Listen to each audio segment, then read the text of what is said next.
5 minutes pour comprendre la chronique de vulgarisation philosophique sur Radio Laser. Bonjour à toutes et à tous. Et si nous parlions un peu, comme nous l'avions évoqué, de la dignité humaine, mais cette dignité humaine n'est pas séparable à la fois de notre faculté de juger, mais aussi de notre liberté.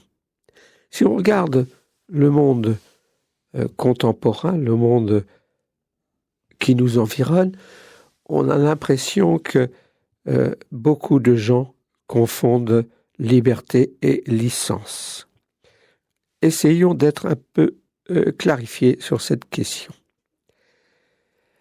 La liberté comme licence, c'est un peu l'idée de privilégier le laisser aller à ses pulsions, finalement, la licence, ou laisser aller à ses désirs, principalement. Mais c'est faire comme si le monde n'était pas une contrainte. Donc, les licencieux, d'une certaine manière, nient et évacuent toutes les contraintes que le monde, dans son processus historique, dans lequel d'ailleurs l'humanité intervient de manière excessive, eh bien, ce processus historique est nié par beaucoup de gens. Et donc, cette liberté excessive, cette licence, et on la voit ici se pratiquer, enfin en tout cas se dire comme telle, mais elle a en même temps une dimension, on a beau le dire, morale. Même si on veut évacuer tout ce qui est de l'ordre de la moralité, rappelons tout simplement que dans le mot moral, il y a mœurs, on ne peut pas évacuer les mœurs. On peut évacuer certains mœurs, mais c'est pour en retrouver d'autres, ou en créer d'autres, ou en fabriquer de manière artificielle dans un monde artificiel. Donc, la dimension morale n'est pas, en quelque sorte, possible sans l'intégrer dans une liberté.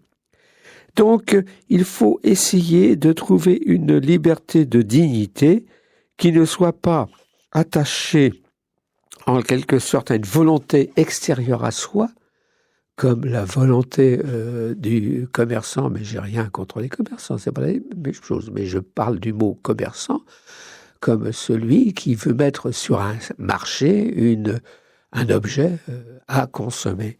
Donc, eh bien, cette liberté, pour être authentique, ne doit pas être soumise à une volonté extérieure à soi. Dans ce cas-là, on se trouve dans une position d'esclave. L'esclave, c'est celui qui est censé ne pas avoir de volonté, et c'est celui qui est censé être sous l'entière responsabilité de son maître, qui doit vouloir pour lui. Alors là, on est effectivement dans une aliénation quasi totale. Donc, la dignité humaine présuppose ou implique, plus exactement, une liberté, mais qui ne soit pas détachée de sa propre volonté. On dit bien volonté et pas réduction de la volonté à une pulsion ou un désir trop encadré ou trop dépendant de l'instinct, etc.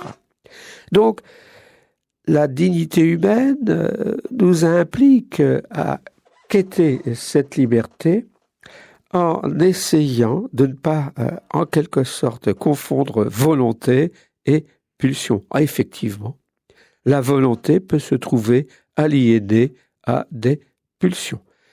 Eh bien, essayons de conserver cet objectif de liberté et de volonté. Bien le bonjour, à bientôt.